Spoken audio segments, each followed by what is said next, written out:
Un saludo a todos. Quisiera hoy comentarles el pasaje del libro de los Hechos de los Apóstoles, donde se habla de la comunidad de bienes. Es en el capítulo 4, versículo de 32 al 37. Dice así: La multitud de los creyentes tenía una sola alma y un solo corazón. Nadie consideraba sus bienes como propios, sino que todo lo tenían en común. Con gran energía daban testimonio de la resurrección del Señor Jesús y eran muy estimados. No había entre ellos ningún necesitado, porque los que poseían campos o casas los vendían y entregaban el dinero a los apóstoles, quienes repartían a cada uno según su necesidad. Un tal José, a quien los apóstoles llamaban Bernabé, que significa consolado, levita y chipriota de nacimiento, poseía un campo, lo vendió y puso el dinero a disposición de los apóstoles. Es común, al partir de estos pasajes, leer o entender que las comunidades cristianas primitivas tenían este ideal de vida y que lo vivían. Son muchos los que dicen también que, como todo ideal, no era realmente algo que se estuviera viviendo realmente. Yo creo que hay que matizar mucho. Es probable, o todo al menos apunta en los distintos pasajes que tenemos, a que sí se daba esta comunión de bienes y que había bastantes que eran capaces de vender las posesiones que tenían, a lo mejor no todas, pero sí parte de ellas, y ponerlas a disposición de la gente más necesitada. No hay que olvidar que los escritos lucanos, el Evangelio de Lucas y el libro de los Hechos, están escritos en un contexto que habla con comunidades de cultura helenística. La cultura helenística es muy peculiar a lo largo de toda su historia, pero en este momento hay toda una tradición, como una memoria primitiva, casi virginal, de que había que poner, en algún momento hubo que todos los bienes eran en común. De hecho, Aristóteles, en su Ética Nicómaco, recoge ese saber, digamos, popular, y dice que el hombre o la persona pone los bienes en común. Algo que era desde luego, muy apetecible y que sonaba muy bien a oídos de aquellos que estaban escuchando estas palabras. Dentro de todas estas tendencias que encontramos, los distintos cristianismos que hay en el Nuevo Testamento, se ha dicho que probablemente este ideal de comunidad respondía a que estaban esperando o veían inmediata la segunda venida de Jesús. Por lo tanto, el final de los tiempos estaba cerca y eso como que les llevaba a una venta y a un despojarse de todos los bienes y empezar un estilo de vida diferente. Los estudios de sociología del cristianismo primitivo nos dan una pista completamente diferente. Ellos nos hablan más bien de una situación que están viviendo en la que hay muchos cristianos que judíos o helenistas, etcétera, que se están incorporando a la comunidad cristiana y que son realmente gente, hoy diríamos, vulnerables, muy necesitados, y que eso hace, recogiendo estas tradiciones que están viviendo todos estos pueblos y el pueblo judío también. No olvidemos que los fariseos también tenían este tema de compartir bienes y con aquel necesitado, y lo que hacen es poner a disposición de los necesitados el tema de los bienes, de las haciendas que tenían. Todo apunta a que eran bastantes lo que los hacían. ¿Por qué cita Bernabé, igual que citan otros? No lo cita para ponerlo como modelo, sino esto probablemente se debe a la ascendencia que tiene Bernabé dentro de las comunidades que Pablo va fundando, y que de hecho Bernabé es considerado un apóstol, y que lo ponen no tanto como un modelo, sino como un testimonio de alguien que ha hecho aquello que se estaba anunciando. Hay una diferencia muy grande entre este planteamiento de las comunidades cristianas primitivas de otros grupos religiosos del momento, dentro del judaísmo. Los esenios en Qumran tenían como norma, era obligatorio que el que iba a pertenecer a los esenios a Qumran, por ley, conocemos los estatutos, el aparato legal de estas comunidades, tenía sí o sí que vender los bienes y ponerlos a disposición de la comunidad, y por tanto era un elemento obligatorio. En ningún momento del libro de los Hechos ni del Evangelio se habla de que esto sea obligatorio. Ni siquiera cuando Jesús elige a unos, digamos unos cuantos, de los seguidores de él, les pide, sí, un tema de renuncia, pero es como, digamos, es una oferta, un ofrecimiento que Jesús hace, pero orientado a una mayor disponibilidad para poder construir el reino de Dios. Pero no es obligatorio. Pensamos en el joven rico o otros pasajes, etc. O sea, hay como muchos elementos ahí que nos hablan de estas situaciones diferentes. No solamente el libro de los Hechos, no solamente las comunidades helenísticas o el mundo helenístico habla de ese tema de comunión de bienes. Tenemos otras fuentes externas. Estrabón habla también de estos elementos en los que se pone todo en común.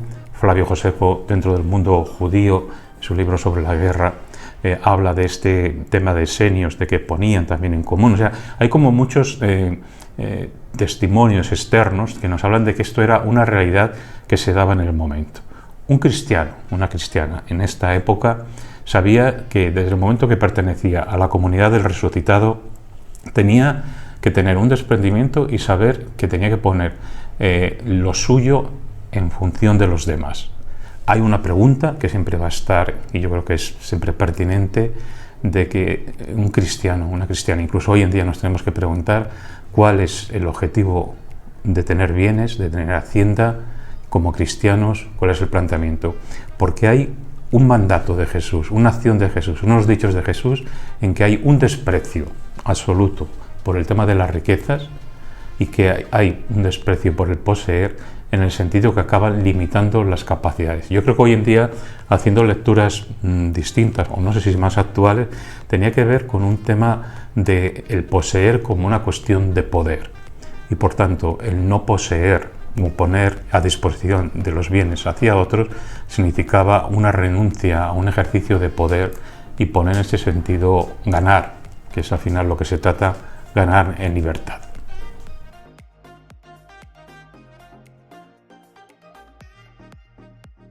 Cada generación tiene que plasmar un quinto evangelio en su vida. Nosotros tenemos que plasmarlo. Yo creo que ha llegado esta pandemia de que nos ha puesto yo creo sobre el mundo como el tema de la debilidad de todos es algo real, y también ha puesto sobre el tapete de que hay gente que es dentro de esta debilidad que lo pasa peor que otros.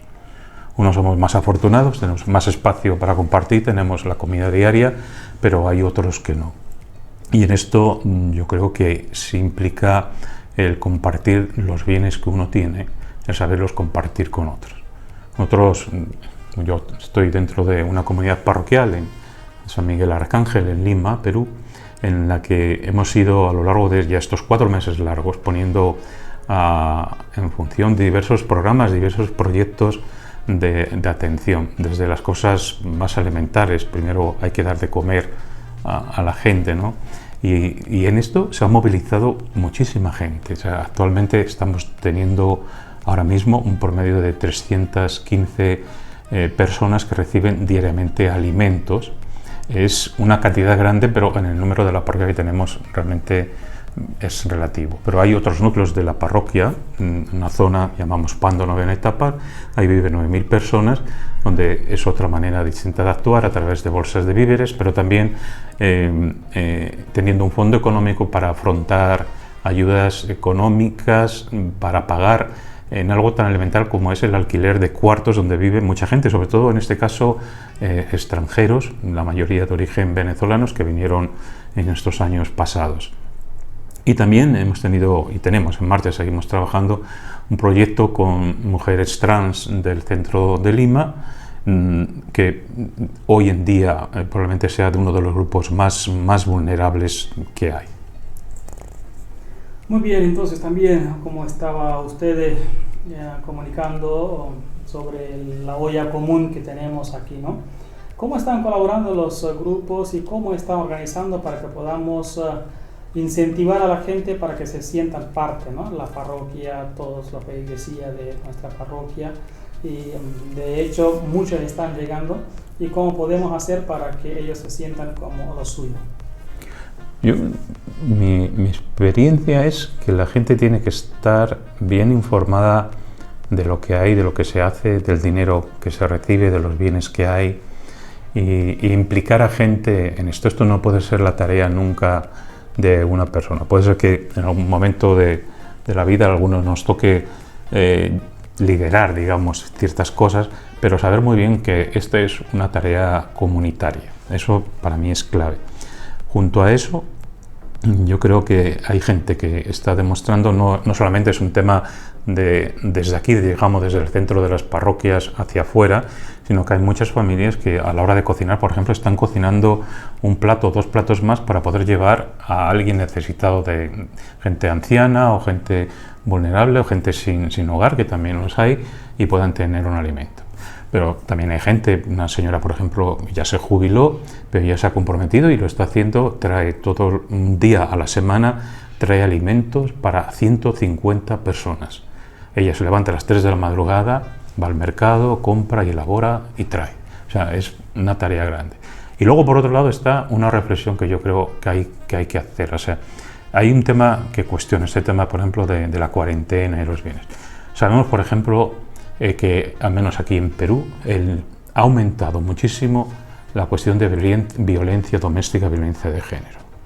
Sabemos que hay muchos grupos vulnerables que no tienen capacidad de escucha y que no son reconocidos por las comunidades cristianas.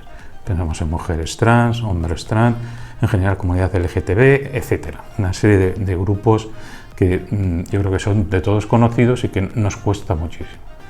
Yo cada vez pienso más de que igual que ha habido teologías del genitivo, de trabajo, de la liberación, etc., hay que hacer una teología del género. Llevamos muchas décadas ya sobre este tema y que conviene integrarlas. Es una teología, en mi juicio, que tiene que responder mejor a las cuestiones que hay. Yo recuerdo mucho el ejemplo, una anécdota que nos contaban cuando yo estudiaba teología. Me decían de un teólogo protestante, un pastor en aquel momento, cuando no recuerdo su nombre, si era Evelyn o uno de estos, que él era pastor y predicaba en un hospital. Pero en un momento determinado se dedica al estudio de la teología y al final de su vida él reconoce que desde que empezó a estudiar teología y la teología que hacía, no volvió a estar ni a entrar en el hospital. Y se dio cuenta de que la teología que él estaba haciendo no respondía y no tenía una palabra que decir al mundo de sufrimiento del enfermo. Yo no sé si nos estará pasando lo mismo, que nuestras teologías, nuestras lecturas de la palabra tampoco están diciendo actualmente nada a muchísima gente. Hay mucha gente que se siente excluida y no escucha una palabra o siente que esta palabra, que no es nuestra, que es de Dios, no es una palabra que a ellos les diga nada, porque la hemos como encapsulado y al final acabamos haciendo decir la palabra que a nosotros nos gusta que suene. Yo creo que esto hay que cambiarlo, si no estamos abocados, creo, a un gran fracaso. La nueva normalidad de la que se habla tanto debería de ir, yo lo veo por un lado con mucha esperanza, también con pesimismo, porque hay muchos cristianos y muchos sacerdotes y religiosos que perderemos a lo seguro nuestra misa diaria, nuestro rosario, nuestra exposición del Santísimo, etcétera, que son cosas muy buenas, yo no digo que no, pero que no son probablemente lo más necesario hoy en día, en el sentido de que no hay una verdadera fracción del pan, no hay un pan partido y compartido con la gente.